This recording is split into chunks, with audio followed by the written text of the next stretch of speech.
The landscape of Lakers basketball has shifted in ways that seemed impossible just months ago, and today I need to have a real conversation with you about what's happening inside our organization. What's up, Lakers Nation? Welcome back to Lakers News Fan Report, your trusted source for all the breaking news, insider updates, and honest analysis about our beloved Los Angeles Lakers. I'm here every single day bringing you the truth about what's happening with this franchise, and today's topic is one that's going to generate some serious discussion in the comments. Before I dive in, make sure you're subscribed and have those notifications turned on because you don't want to miss any of the developments that are coming over the next few weeks. Trust me, things are about to get very interesting in Lakerland, so let me start by painting a picture for you. The Lakers are currently sitting at 15-4, one of the best records in the Western Conference, and the energy around this team is electric. We're watching basketball that's exciting, dynamic, and most importantly, winning basketball. The crypto.com arena is buzzing again. Fans are showing up with expectations, and there's a legitimate belief that this team can compete for a championship. That's the reality of where we are right now, and it's a beautiful thing to witness after some of the struggles we've endured in recent seasons. But here's where things get complicated, where the narrative becomes less straightforward than just celebrating wins and looking at standings. There's a shift happening within this organization, a transition that's been building quietly, but is now becoming impossible to ignore. It's about identity, about who this team is built around, about which direction we're heading for the future, and it involves the most significant figure in Lakers history over the past 7 years, someone who brought us a championship, someone who's been the face of this franchise through multiple eras. Now, before I get into the specifics, I want you to understand something crucial about how NBA franchises operate at the highest level. Organizations are constantly balancing the present with the future. They're trying to win now while also setting themselves up for sustained success down the line. It's a delicate dance, and sometimes those two objectives come into conflict. Sometimes what's best for winning today isn't what's best for the franchise 5 years from now. And when you're the Los Angeles Lakers, when you're an organization with championship expectations every single season, those decisions become even more complex and consequential. The Lakers made a move back in February that shocked the entire basketball world. Nobody saw it coming, analysts were scrambling to make sense of it, and fans were divided about whether it was genius or madness. The organization traded Anthony Davis to the Dallas Mavericks in exchange for Luka Doncic. Let me repeat that because it still sounds surreal even now. We traded Anthony Davis, our dominant big man who was instrumental in our 2020 championship, for Luka Doncic, one of the most talented offensive players in NBA history. The trade polarized the league, sparked endless debate, and fundamentally altered the trajectory of this franchise. And here's the thing, it's working. Luka Doncic is not just fitting in with the Lakers, he's absolutely thriving. We're talking about a 26-year-old superstar in his absolute prime who's putting up MVP-caliber numbers night after night. He's averaging over 30 points per game. He's orchestrating the offense with surgical precision, and he's showing why so many people consider him one of the 5 best players in the world right now. The chemistry he's developed with Austin Reeves, who's having an absolute breakout season himself, has been nothing short of spectacular. Those two together are creating offensive opportunities that opposing defenses simply cannot stop. But here's where the situation becomes delicate, where we need to have an honest conversation about what this all means. When the Lakers acquired Luka Doncic, they didn't just add another star to play alongside the existing core. They acquired the future face of the franchise. At 26 years old, Luka represents the next decade of Lakers basketball. He's the player this organization is building around, the centerpiece of everything we're trying to accomplish moving forward. And that reality has implications, significant implications for everyone else on the roster. LeBron James is 41 years old. Let that sink in for a moment. 41. He's in his 23rd NBA season, and for the first time in his legendary career, he's not the undisputed alpha on his own team. That's not a criticism of LeBron, it's simply a statement of fact about where we are in his career and where the organization is in its evolution. LeBron is still capable of putting up impressive numbers, he's still got that basketball IQ that makes everyone around him better, and he's still LeBron James. But the Lakers are no longer his team in the way they were just a year ago. Early in the season, something fascinating happened that really crystallized this new reality. LeBron missed several games due to load management, sitting out to rest his left leg, which has been bothering him with sciatica issues. And you know what happened while he was out? The Lakers didn't just survive, they thrived. They won games, they looked cohesive, they played with energy and purpose. Luka stepped into that primary role seamlessly. Austin Reeves continued his emergence as a legitimate second option, and the team demonstrated that they could win at a high level without LeBron on the floor.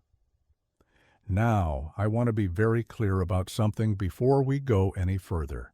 This is not about disrespecting LeBron James. This is not about diminishing what he's accomplished or what he's meant to this franchise. The man brought us a championship in 2020. He's been a model of professionalism and excellence, and his legacy in Lakers history is secure.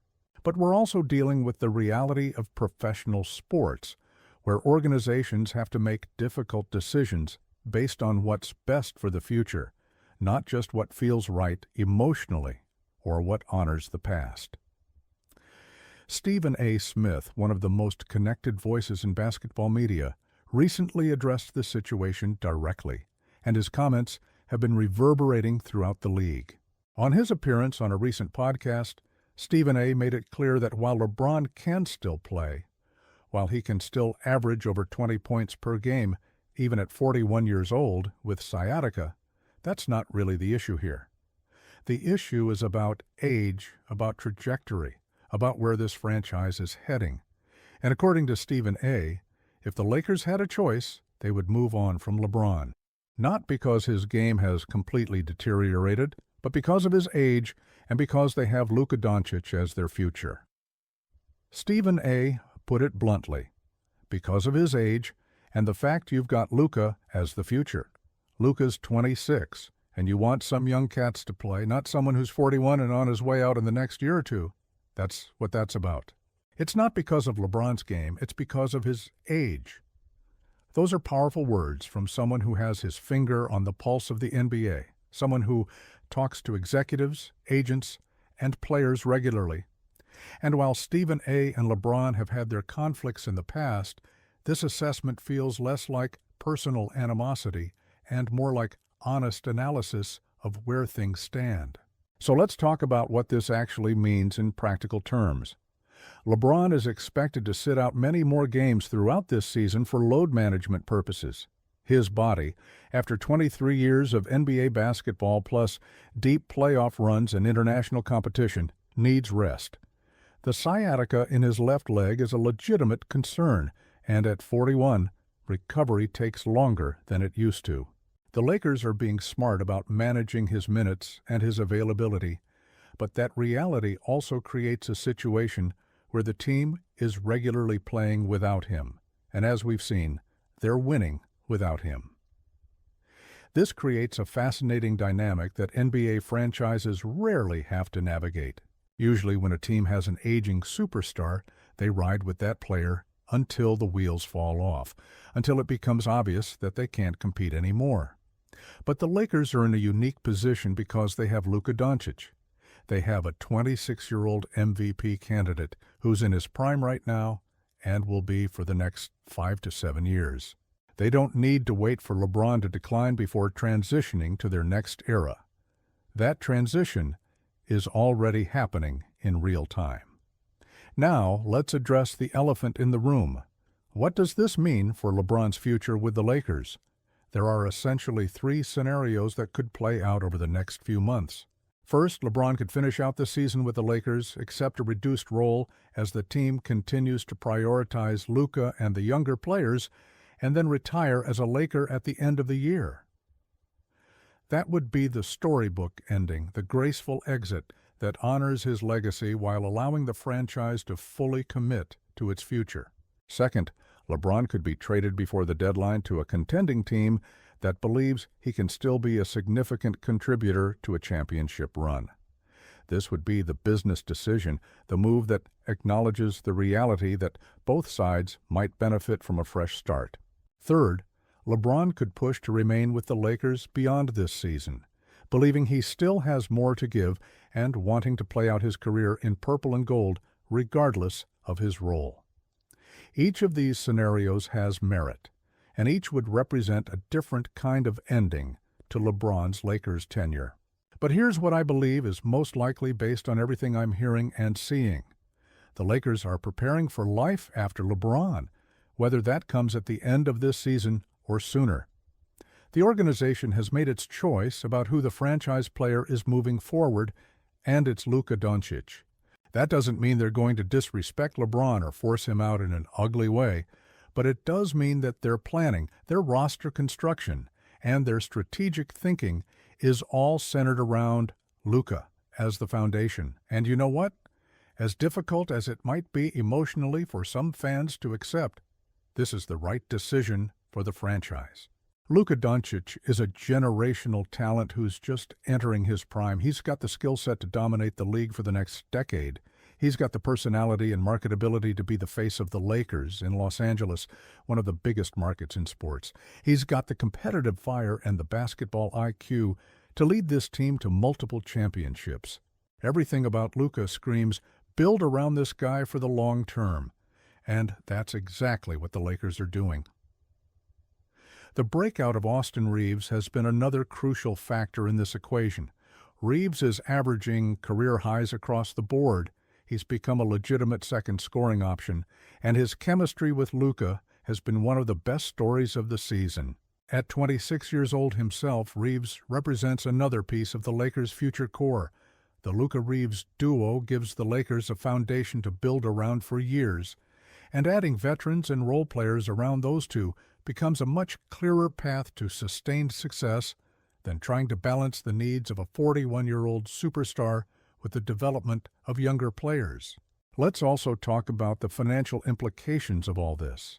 LeBron is making significant money that could be reallocated to other areas of the roster if he's no longer with the team. The Lakers could use that cap space to add depth, to sign impact role players, to build a more balanced roster around Luka and Reaves.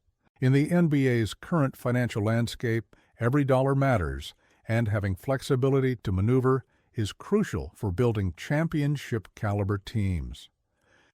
Moving on from LeBron's contract, whether through trade or retirement, would give the Lakers that flexibility. There is also the question of what's best for LeBron himself at this stage of his career.